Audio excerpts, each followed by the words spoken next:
Sorry, ini bukan Ahok yang main serampang 12 libas dulu gitu. Ini bukan yang pertama loh, staf khusus milenial itu lakukan kesalahan. Ini sudah yang kesekian kali. Ini negara, bukan alat coba-coba. Nomor surat, ya kan? Ada tukang bakso ya kali ya? Gimana? TKD para ASN kita di daerah itu kan dipotongin. Saya pernah sampaikan dulu gini, kita itu jangan mengedepankan suuzon. Kan gitu kan, kita jangan mengedepankan suuzon. Terus begitu kita bilang, oh ASN, wah udah pasti hidupnya enak, ya masuk kerja jam 9, jam 10 duduk ngopi, jam 12 pergi makan siang, jam 2 ke mall, jam 3 pulang. Kan ada yang begitu, ya kan, tapi itu oknum. ASN yang kemudian masuk pagi jam 7 sampai jam 9 malam juga di kantor kan juga ada. Kan.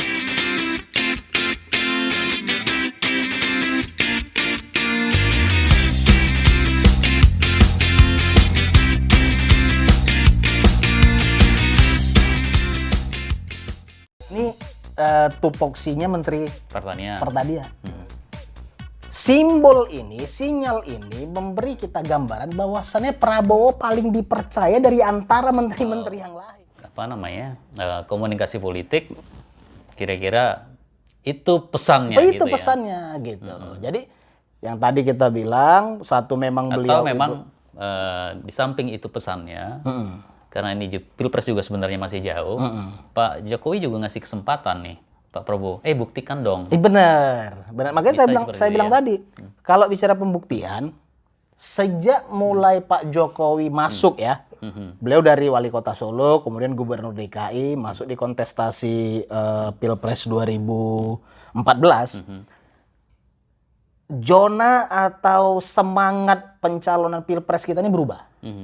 Yang kemudian dulu kita bicara atau menitik beratkan kepada kepopuleran tokoh-tokoh besar, ini bergeser menjadi apa? Menjadi politik pembuktian.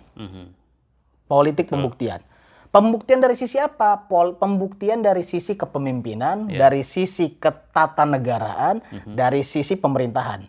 Nah, Pak Prabowo mungkin nih salah satu alasannya kenapa beliau mau menjadi menteri untuk membuktikan bahwasannya memang dia piawai di bidang itu. Tapi seperti yang saya katakan tadi, keberhasilan beliau, kepiawaian beliau tidak serta-merta dirasakan langsung oleh rakyat. Nah, makanya Pak Jokowi kemudian memberi beliau panggung baru nih bahasanya nih. Memberi beliau panggung baru. Tujuannya apa? Nah, Pak Prabowo nih panggung baru. Pak Prabowo buktikan kepiawaian Pak Prabowo, selamatkan Indonesia dari sisi ketahanan pangan, langsung dilihat dan dirasakan masyarakat. Kira-kira begitu, Pak. Iya. Tapi memang perlu dilihat juga mungkin dari latar belakang juga ya. Ya kan? Kalau Pak Jokowi ya memang dari masyarakat, membaur dari usaha seperti itu kan. Kalau Pak Prabowo kan dari militer. Betul. Dan ya kan? dari sisi makan, keluarga, duduk, senyum, diatur. Mungkin itu ke bawah terus. Dan dari sisi keluarga kan kita tahu, beliau ini kan juga dari kalangan ningrat. Ya kan? Bapaknya juga dari dulu memang udah orang kaya, kan begitu kira-kira. Artinya kalau kita baca literasi, memang gini. Kadang-kadang ya ini kembali lagi nih kita bicara tadi sisi komunikasi dan sisi etalase. Pak Prabowo itu kalau kita lihat figur, kita lihat orang ya. Ketika dibilang dia susah, padahal mungkin bener-bener nih Rp1.000 juga nggak ada di kantong. Nggak ada yang percaya, Pak. Mungkin istri juga nggak ada yang percaya, nggak percaya tuh. Tapi kalau nggak usah tampang kayak saya deh, dibilang saya ada duit, nyamuk juga ketawa, Pak. Kira-kira begitu. Kira-kira begitu. Jadi memang pembawaannya Pak Prabowo itu kemudian didukung dari sisi dia militer. Di militer juga dia sangat sangat bersinar. Menantu presiden pula, dia sendiri berasal dari keluarga ningrat. Jadi nggak ada sisi orang susahnya, Pak. Gitu. Ya kan? Udah terbentuk. Image-nya terbentuk. Image sudah terbentuk. Jadi mau dia bilang gua susah, gua nggak makan nih 2 hari. Orang ada Pak Prabowo bercanda. Kira-kira gitu nih. Artinya anekdot-anekdotnya ya kira-kira begitu. Nah, itu yang tercipta. Tinggal lagi kan begini. Tinggal lagi bagaimana Pak Prabowo atau tim-tim Pak Prabowo untuk kemudian mengolah image yang sudah terbentuk itu agar bisa membawa keuntungan bagi karir politiknya beliau. Nah, gitu Pak kurang lebih. Ya, jadi dari beberapa perkembangan situasi terkini ya, hampir kita pendapatan negara anjlok, ya kan. Kemudian kalau di provinsi kan pendapatan asli PAD. daerah PAD juga anjlok karena ada pengalihan anggaran untuk COVID. Pendapatan anjlok, maka pertumbuhan ekonomi kan lagi berat. Menapaknya gitu, berat menapaknya.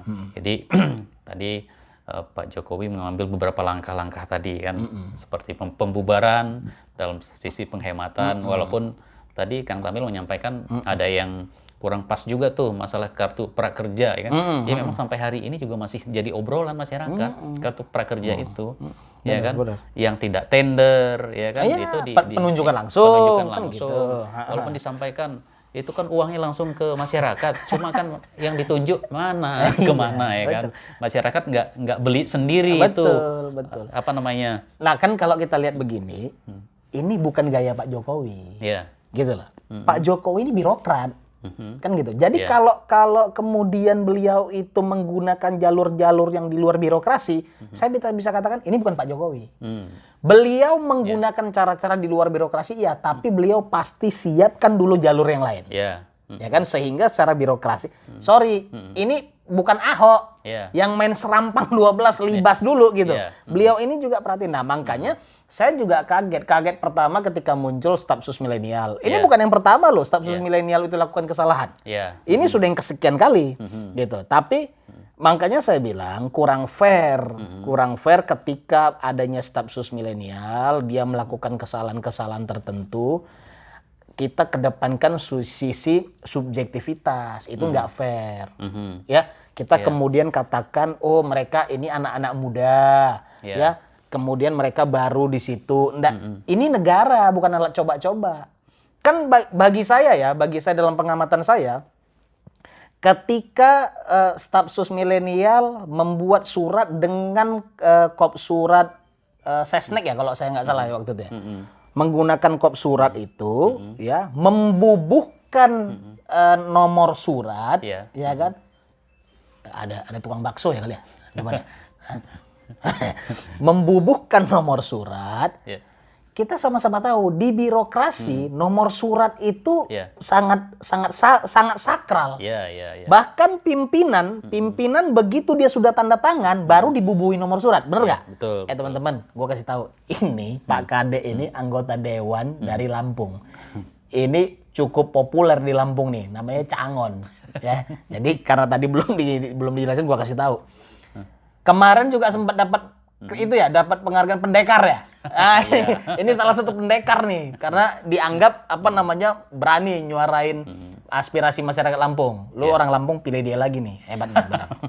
Nah jadi kan Pak Kade ini tahu bahwasannya nomor surat itu begitu sakral. Betul. Pimpinan itu udah tanda tangan, ketika mau distempel baru tata usaha berikan nomor surat. Iya, betul. Ketika stafsus milenial gunakan itu kop surat sekretariat negara, nomor suratnya 003. Kan saya jadi pertanyaan, makanya waktu itu saya pertanyaan. Ayo buka surat nomor 01 dan 02, isinya apa? Kalau dia berani bersurat yang ditujukan langsung kepada camat-camat se-Indonesia, ini bukan kita bisa bicara dari sisi subjektivitas, oh dia karena nggak ngerti, nggak sesederhana itu. Itu udah maladministrasi itu. Itu kalau saya sih bukan maladministrasi, Pak. Kalau saya bicara di sini pasti ada unsur kolusi dan nepotisme. Gitu. Hanya tinggal walaupun kita bicara mengedepankan azas praduga tak bersalah, tapi perlu ditilik sampai dasar. Dan tidak juga dengan kemudian dia mundur masalah selesai. Kira-kira gini nih. Orang terkena masalah hukum, terus begitu dia minta masalah selesai, kan enggak, proses hukum berlanjut, kan betul. Gitu. Nah itu yang saya konsen dari posisi itu dia, karena dia punya kan teman kita itu, saya lupa namanya waktu itu si Belva Devara ya kalau nggak salah. Itu yang ruang guru. Oh itu yang ruang guru, yang satu itu saya lupa namanya. Dia kan punya perusahaan fintech. Perusahaan fintech itu kalau kita cek ke BI, itu pemberian izin ke perusahaan fintech itu se-Indonesia itu sangat ketat loh Pak. Nah, ya kan itu sangat ketat. Maka itu saya kira waktu itu perlu kita tilik lebih lanjut ya. Proses bagaimana beliau juga bisa mendapatkan izin dari BI tadi. Ya. Nah, itu tapi kan kita sebagai pengamat hanya dari sisi sekedar atau sebatas bisa mengemukakan pandangan-pandangan ini gitu. Ya, kembali kita hubungkan tadi 18 lembaga, kemudian staf milenial yang akhirnya mundur 2. Yang satu karena urusan surat. Kopsetnek tadi. Betul, yang satu ruang guru 03 003 003 ya. 003. Yang 01 02-nya kemana? Ya. Tahu kita. Ya, kemudian akhirnya memahami kekeliruannya mundur. Betul. Nah, kemudian yang satu karena dapat proyek ruang guru. Ruang ya. Ruang guru. Iya, kemudian juga ramai viral jadi obrolan juga mundur. Nah, makanya kemudian kira-kira saya pikir kemarin dari tidak hanya 18 lembaga itu, atau saya pikir staf milenial masuk di 18 Bisa lembaga. jadi, karena seperti yang saya bilang, saya sendiri ya, yang kurang lebih artinya cukup rajin lah ya, cukup rajin kita kemudian mengulas isu-isu politik terkini. Bagi saya... Dan modelnya hari ini, apa yang dilakukan juga makanya staf milenial dalam kondisi pandemi ini? Makanya saya bilang, 18 lembaga yang dibubarkan itu, bagi saya nih, itu termasuk barang baru. Nah, ketika kita tilik lebih lanjut, siapa para pimpinan-pimpinan 18 lembaga? Bisa jadi salah satu dari staf-sus milenial. Kenapa? Karena baru-baru ini juga kita dapat bocoran-bocoran. Begitu banyaknya jabatan komisaris-komisaris di BUMN yang merangkap jabatan aktif. Gitu. Kita dapat tuh dari teman-teman KNPI. Ya kan? Tapi karena belum belum valid, saya belum berani bicara gitu. Kita dapat. Nah, apakah mungkin salah satunya dari sisi teman-teman staf sus atau bagaimana? Ya bisa jadi gitu. Nah, kalau balik lagi bicara efisiensi ya anggaran negara dan lain sebagainya.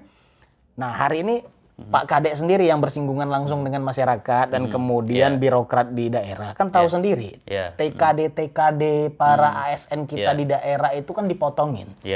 Saya pernah sampaikan dulu gini, kita itu jangan mengedepankan suuzon, kan gitu kan? Kita jangan mengedepankan suuzon. Terus begitu kita bilang, oh ASN, wah udah pasti hidupnya enak, ya. Masuk kerja jam 9, jam 10 duduk ngopi, jam 12 pergi makan siang, jam 2 ke mall, jam 3 pulang. Ada yang begitu, ya kan? Tapi itu oknum. ASN yang kemudian masuk pagi jam 7 sampai jam 9 malam juga di kantor kan juga ada. Kan gitu. Jadi saya bilang pemotongan TKD, kemudian pemotongan gaji ke-13 untuk PNS itu sebenarnya nggak fair, ya kan, nggak fair. Kalaupun memang secara terpaksa itu harus dilakukan, tentu harus diberikan stimulus yang lain. Saya banyak teman-teman kita ASN terutama di DKI ini ya, dan artinya bukan yang level bawah loh, yang level atas, yang cukup eselon-eselon yang cukup top, mereka mengeluh, ya kan. Tapi artinya mereka mengeluh juga mereka nggak bisa berbuat apa-apa, gitu. Kita berpandangan kalau yang eselon saja mengeluh, bagaimana yang biasa? Kan gitu, Pak. Gitu. Nah, jadi makanya saya bilang ya coba kita kaji kembali gitu kan, dikaji kembali. Ya bicara ASN porsi ASN kita terlalu gemuk, oke, saya setuju. Ya kan? Saya setuju. Tapi walaupun persetujuan saya ini belum tentu karena mungkin ada di daerah-daerah yang justru butuh, ada di daerah-daerah yang justru gemuk. Ini kan harus justru kemudian perampingannya kan harus sisi bagaimana idealnya. Gitu kan? Tapi kalau bicara pemotongan TKD dan lain sebagainya, nah ini saya kira harus dikaji ulang. Jadi intinya efisiensi anggaran negara menurut pandangan saya harus benar-benar dikaji dari sisi idealisme, gitu. Ideal pemotongannya itu harus ada. Hari ini saya pandang atau saya lihat kurang ideal. Kenapa? Ada di sektor-sektor tertentu yang justru urgent di sana dipotong, tapi di sektor-sektor yang menurut pandangan orang ini tidak begitu penting. Salah satunya tadi prakerja tadi, kemudian dikucurkan dana ke sana, gitu. Jadi ini yang mungkin perlu pembenahan lebih lanjut, gitu. Oke, saya pikir ngobrol-ngobrol Terima kasih. Kita sudah Kapan-kapan saya diajak ke Lampung? Kapan-kapan ke Lampung nanti kita ajak bisa masak-masak atau kita ajak mancing. Gua mau belajar. Nih dia ini jago masak. Wih, keren. Iya. Gitu. Ya sahabat semua, kita ngobrol-ngobrolnya dengan Kang Tamil nih asik banget ya. Nanti kita sambung lagi kesempatan-kesempatan berikutnya.